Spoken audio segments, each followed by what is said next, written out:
Welcome to An Apple a Day, a podcast, a resource, a community. Share your experiences and learn from others as we overcome barriers and learn to live a happy, healthy life with a disability. Welcome to the community. Here's your host, Jimmy Apple. Welcome to another episode of An Apple a Day. I'm your host, Jimmy Apple. An Apple a Day is brought to you by www.famousapple.com. Famousapple.com is the home site for this podcast, so if you get a minute, go over there, check it out. While you're tripping around the web, go over and check out our group page at www.facebook.com/groups/disabled living. That's going to bring you to an Apple a Day page called Living with a Disability. You're going to enjoy it over there. There's conversations going on. There's a couple of polls up around topics about the holidays and traveling. Go over there and check it out. It's pretty good. Join in the conversation, start a new conversation, answer the poll questions. You never know. You're going to meet new friends, new people that you would never meet anywhere else because they're from all over the world. That's right. All over the world. We have people there from Iraq, from Africa, from Belgium, all over the world. So go over there, check it out. How you doing today, my friends? How you feeling? You feeling good? You feeling strong? You feeling better than you did yesterday? Excellent. You can't ask for better than that. Are you doing what you're supposed to be doing with your medication? You getting it delivered? Are you taking it the way you're supposed to? How about your rehab? Are you doing your rehab? Are you doing it virtually, or are you going to the office to do it? Either way, as long as it's getting done. And what about your doctor's appointments? Are you keeping the doctor's appointments? Whether it's virtually or you're going into the office, make sure you keep your doctor's appointments. It's very, very important. Well, we got a lot to talk about today, especially with this COVID-19 crap. Boy, it's spiking all over the world. It's spiking all over our country here. And people are still, can you believe that people are still saying it's a conspiracy? It's not a conspiracy. This is a fact. People are dying. People are getting sick. And you still got people saying, I don't believe it. I'm not going to wear a mask. I have a right not to wear a mask. You also have a right to die. Wearing a mask is uncomfortable. You know what's uncomfortable? Dying is uncomfortable. And I give credit for that line to a mayor in New Jersey, or the governor in New Jersey. He said that in a speech, and I give him credit for that. But you have people that are complaining, saying they're uncomfortable wearing a mask. And now in New York and in New Jersey and in Connecticut, I believe, they're shutting down bars and restaurants and gymnasiums at 10 p.m. All right, that's a good idea, I guess. It's a start. But why at 10 p.m.? Is that when the coronavirus wakes up? You know, I understand people own businesses, but 10 p.m.? What is that, the witching hour? I don't know. We're going to talk more about that. But we're also going to talk about caretakers for people with disabilities in our homes. So we got a lot to talk about today. So if you're at home right now, sit back, relax with a cup of coffee or a cup of tea or a cup of hot chocolate or a bottle of water. But sit back, relax. If you're in the car, hey, keep your eyes on the road, hands at 10 and 2, maybe turn up the volume, and let's get started here.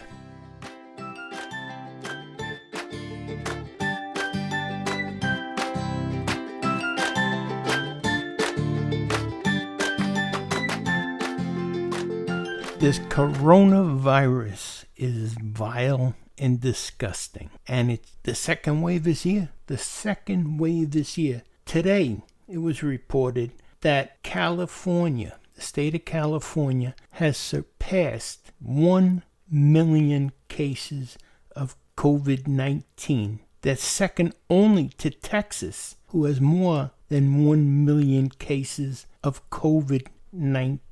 Now you're going to tell me in 2 states we have 2 million plus cases of COVID-19, and you're going to tell me that this is a hoax? This is a conspiracy? more than 2 million people are sick and dying for a conspiracy or a hoax? In North Dakota, the hospitals are at max. And by at max, I mean they can't take any more people in. And 20% of the people in the hospital in North Dakota are COVID patients. There's not that many people living in North Dakota. And as of Wednesday, 11/11, they have 10,421 active cases of COVID-19 compared to 2,859 on October 4th, 2020. That's 8,000 patient increase of people with COVID-19 in a little bit more than a month. And you're going to tell me that this is a hoax? This is a conspiracy? What's wrong with you? Now, people are complaining because the holidays are here. I don't see how you can be complaining. I would think that you want to be protecting your families. Now, the CDC is trying to make it that people can still celebrate to a degree, such as they have suggestions for Americans to have Thanksgiving, but they're saying to have it outside. It's safer. Centers for Disease Control and Prevention suggest that Americans who are hosting Thanksgiving dinners have their meals outside to help stop the spread of coronavirus. The Public Health Agency gave a number of other suggestions about how to celebrate Thanksgiving safely in updated guidance about the holiday. In addition to outdoor meals, the CDC said hosts should limit the number of guests they invite, talk to guests about how they plan to celebrate, and limit the number of people in the food prep areas. If sharing food, have one person serve food and use single-use options like plastic utensils, the guidelines state. The guidance also suggests other typical recommendations to stop the spread of the virus, such as wearing masks and checking travel restrictions if you plan to travel over the holidays. These are very basic, and limit the number of people. Limit the number of people to 10. Limit the number of people to your immediate family. It's that simple. You know, I know maybe in the past you like to have big parties, big grandiose parties. My parents used to love to do that. Well, I'm sorry, the new normal doesn't allow that right now. We have to be careful. We have to protect ourselves, and we have to protect our families, and we have to protect our friends. And by doing this, if we have to say, well, look, we can't invite you this year, well, our friends and family have to understand. Now, this bothers the hell out of me. This Staten Island Councilman Joey Borelli blasted Governor Cuomo, his newest restrictions on indoor family gatherings ahead of the Thanksgiving holiday, declaring he'll gladly flout the changes. He says, Joey, I'll be having more than 10 people at my house on Thanksgiving. My address is public record. Some family will come from, oh my God, New Jersey. The city councilman tweeted following the third-term Democrats' announcements on Wednesday that no more than 10 people will be allowed to gather indoor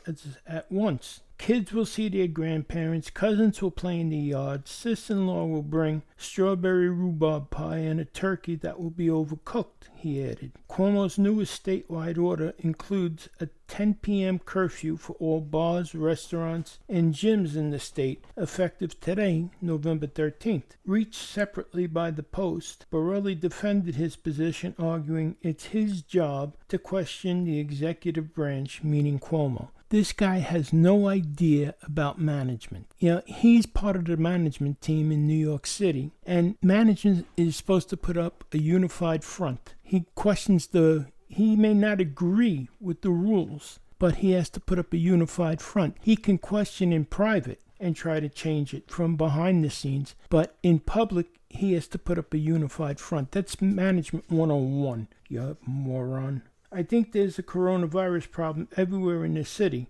I think people should take responsibility, he said. Yeah, like you, Joey. We still have comparatively small number of cases compared to elsewhere in the country. And maybe we're overreacting, he argued. Overreacting? One case is too many. One case is too many. The news comes as the Empire State reported an alarming 2.9% coronavirus positive case count on Tuesday this week. The Big Apple's own count shows a 7-day average has grown to 2.52% positivity, the highest figure since June. Most of Borelli's borough is also set to transition into a yellow zone as the area's COVID cases have grown from certain neighborhoods, most notably Tottenville, which tracked upwards of 6% positivity over the weekend. It is still unclear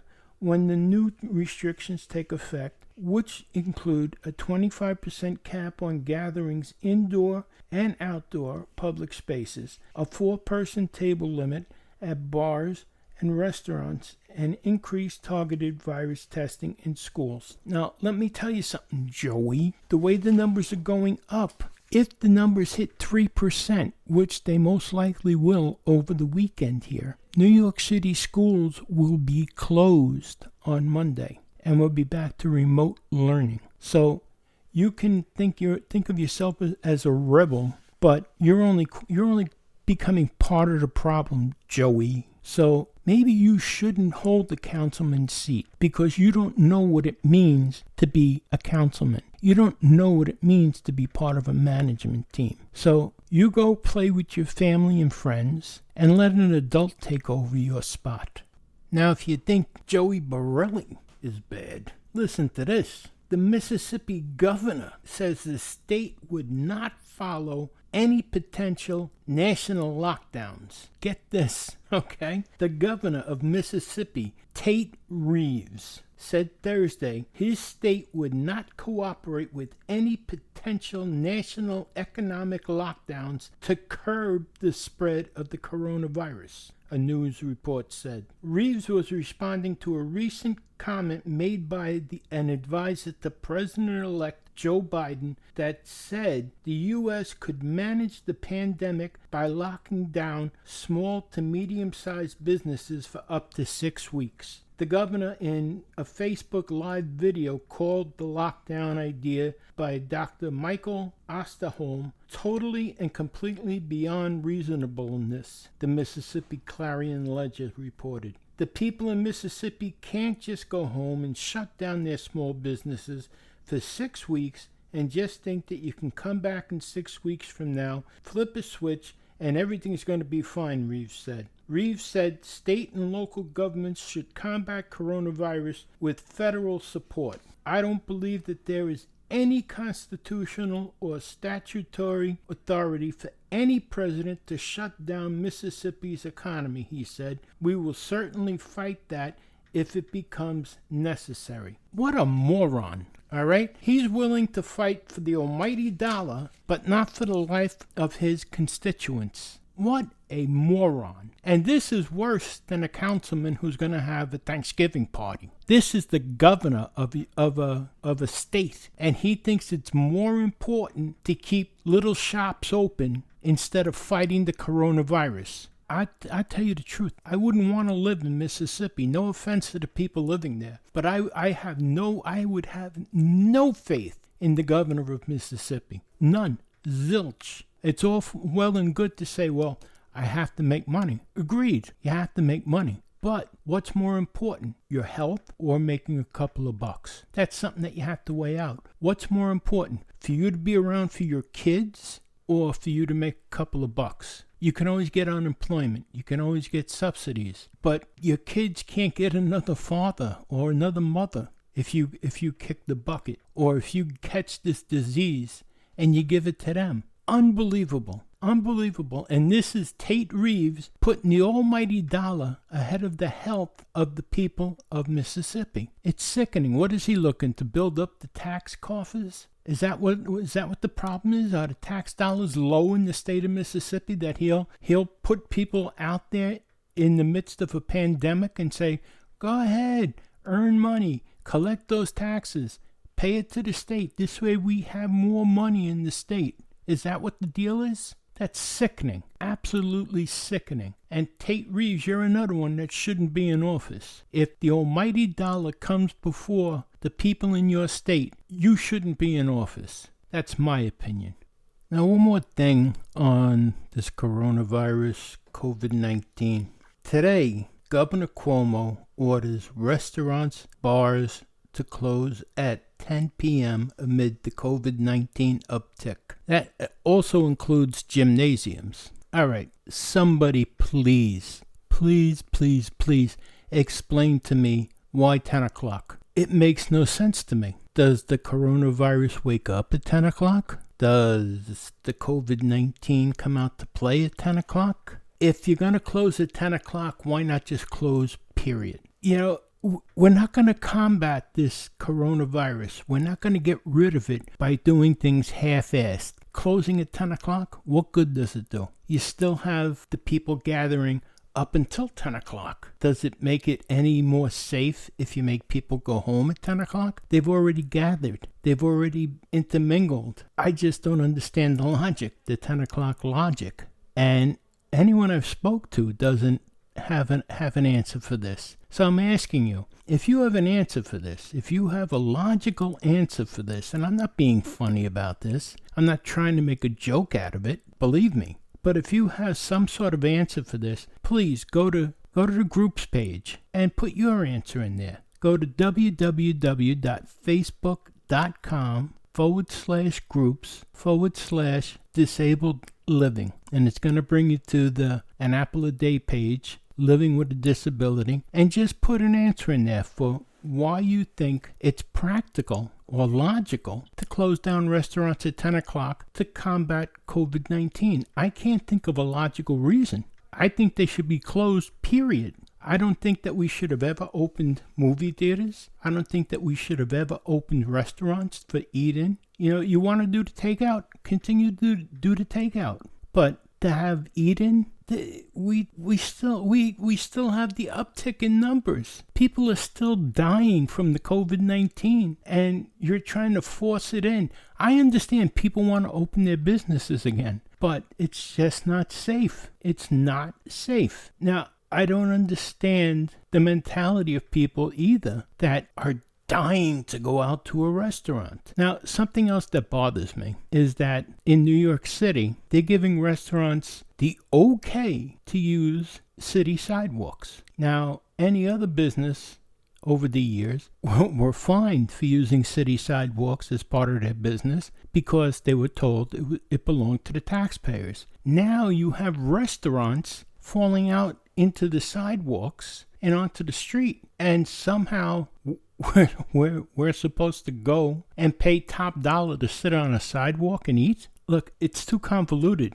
These businesses have to be shut down. We can't do it. We can't use them. Let them do takeout. Let them do delivery. But forget the rest. You're grabbing at straws. And the only thing that's going to end up doing is hurting people. That's my opinion. I want to hear yours. Go to the groups page and give us your opinion on this 10 o'clock shutdown. I think that all eating at the restaurant or on the street should be shut down, period. So give us your opinion at www.facebook.com/groups/disabled living. And it's an Apple a Day group page called Living with a Disability. Give us your opinion on there. I'd really like to hear it. All right, let's move on here.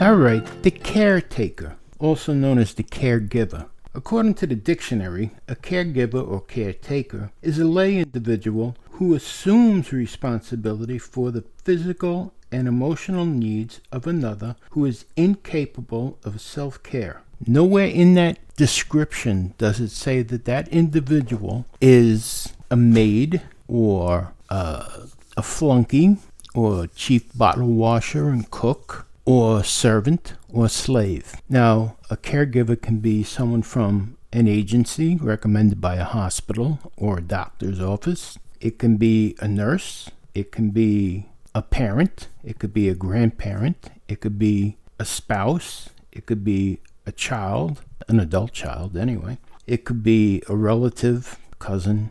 It could be a sibling, brother or sister. It could be anyone. someone that's going to come and help, but they're not your slave, and they're not your servant, and they're not your maid. They're there to help. They're there to assist, but they're not there to take abuse from you. And that happens all too often. You see it a lot in the hospitals, where people are patients in the hospitals, and they believe that they're staying in a hotel, and that the nurses and the doctors and the aides in the hospital are housekeepers for them. I've seen a number of times where people that are actually in pretty good shape, but they call the nurses or the hospital aides to come in and do things for them that they can do perfectly well for themselves. One place in particular, I was in a rehab hospital after an amputation, and there was this fellow across the room from me, with two in a room, and he had a knee replacement. Now, he could get up, go to the men's room, he could get up, go look out the window, he could get up and walk out to the vending machines. He could do a lot of things on his own. But he was laying in bed one night. He dropped his glasses on the floor, and he rang the bell, and the aide came in and said, "What's the matter?" He says, "I need you to get my glasses. They fell on the floor." And she looked at him, and then she looked at me, and she just shook her head. She picked up his glasses, gave it to him. So she left. She asked me if I needed anything. I said no. She left, and I said to him, I said, "Man, why did you call her to get your glasses?" He says, "That's what they get paid for." I said, "But you could have got them." I said, "If you couldn't get them, I would have got up and got them for you." That's what they get paid for. It was only like a half hour later, he dropped his book, and he rang the bell for the aide to come in and get his book. And I was like, "I don't believe you." And when the aide came in, I actually said to him in front of her, I said, "Man, you should have told me. I would have got you the book." She said to him, she says, "You could have got up and got the book yourself." And he didn't say a word. But he swore that's what they got paid for. It was to be his indentured slave, I guess. And people do this to the people at home. And then they wonder why the people at home don't want to take care of them. By the same token, though, the people at home, sometimes they take the attitude like you're a pain in the ass. If you don't want to help, then don't help. But don't give them a reason not to want to help you. You know, it's a two-way street. You can't be harping on someone to do every little thing for you. When you're disabled, you have to want to move for yourself. You have to want to get up and do for yourself. You have to want to be able to move. You don't want to sit and veg out, because the more you sit and veg out, the more you lose. And by the more you lose, not just the more you lose physically, the more respect you lose from the people around you. If people see you don't want to do for yourself, they're going to get to a point where they don't want to do for you either. You got to remember that. You have to want to do for yourself. Otherwise, people aren't going to want to help as much as you want them to. They're going to see that you're trying, and they're going to see that maybe you've reached your limit, that you can't do something, and they're going to pitch in and help. But you can't just sit back and want people to wait on you hand and foot. That's not what a caregiver is for, or a caretaker is for. A caretaker is there to help, not to serve. Now, you might be wondering where all of this is coming from. I received an email from a person, and I promised not to read the email and not give his location. But I just thought the content of his email was very important to share, because some people believe that they've been hurt and they're entitled to have somebody wait on them. All right, when you first get hurt and you're first home from the hospital, it's nice to have somebody really wait on you hand and foot, because it takes a lot of getting used to. But after a couple of days, that's it. That it should be wearing off. And you should be wanting to get back on your feet, so to speak. To want this on a permanent basis, I find that hard to believe. I don't know really anybody that wants this on a permanent basis. I know I didn't. I don't want to be the person that's laid up and having people come and hand me stuff and turn the channel on the TV for me. Now, there's a flip side of this also. You know, sometimes when people are your caregiver and they do get so involved in your life, they start making plans for you. I know of somebody that they are kind of independent, somewhat. They do have relatively a lot of disability in their life, but they're somewhat able to get around all right, for lack of a better word. But their caregiver, the person that takes care of them or helps them out throughout the day, makes plans for them without even asking. Like, let me just explain. Their caregiver is their sister. And their sister says, I made plans. We're going out on Saturday to go see our brother. Well, he doesn't want to go see his brother. Well, I made plans. We're going to go. Like, he has no choice in the matter. Well, I'm not going. Well, you have to go. Well, I'm not going. Well, then I'm going to have to stay home, and she lays that guilt on him. You can't let somebody else make plans for your life. You're still an adult. You still have a brain. You don't have to have a fight about it, no matter who it is, whether it's your sister, your wife, your parent, your child. You don't have to have a fight about it. You just have to be calm and confident and just say, no, I have other plans for that day. And if they ask what your other plans are, it's none of their business. You have plans. Whether your plan is that you want to go see a movie, or maybe you just want to sit and look out the window. It's none of their business. If they want to make plans for you, they have to ask you in advance. It's that simple. You're not making any crazy demands, but you have to be treated like an adult. You're not a child. And, don't get me wrong, they mean well, because they're trying to arrange their schedule around you. So they do mean well. It's not that it's being done out of animosity or anything like that. They're trying to arrange their schedule around you, but sometimes it just takes its toll. And I understand that. It happens to me. But you just have to put your foot down and say, look, I have other plans. I can't do this. Unless they give you enough space to enough time to say, well, look, I can't do it, or I can rearrange what I was going to do. They just can't pop it up like on Saturday morning and say, oh, we're going out this afternoon. You still have a life too. Even though you have a disability, believe it or not, you still have a life, and you have to let that be known. Just mutual respect. And remember, the caregiver or the caretaker isn't there to do for you. They're there to assist you. You have to learn to do as much for yourself as you possibly can. The caretaker is there to help catch you if you fall. Remember that. That's very important. All right, let's move on here.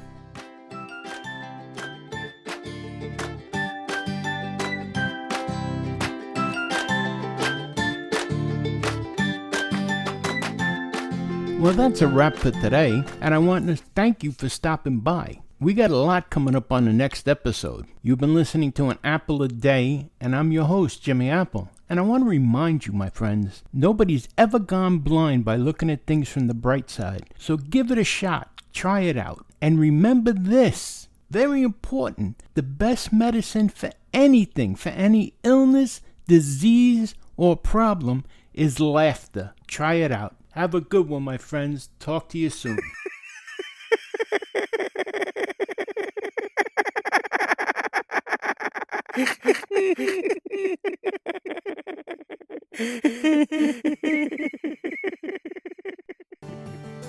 Thanks for listening to An Apple a Day with Jimmy Apple, your gateway to a happy, healthy life. Join our community at www.famousapple.com. See you next time.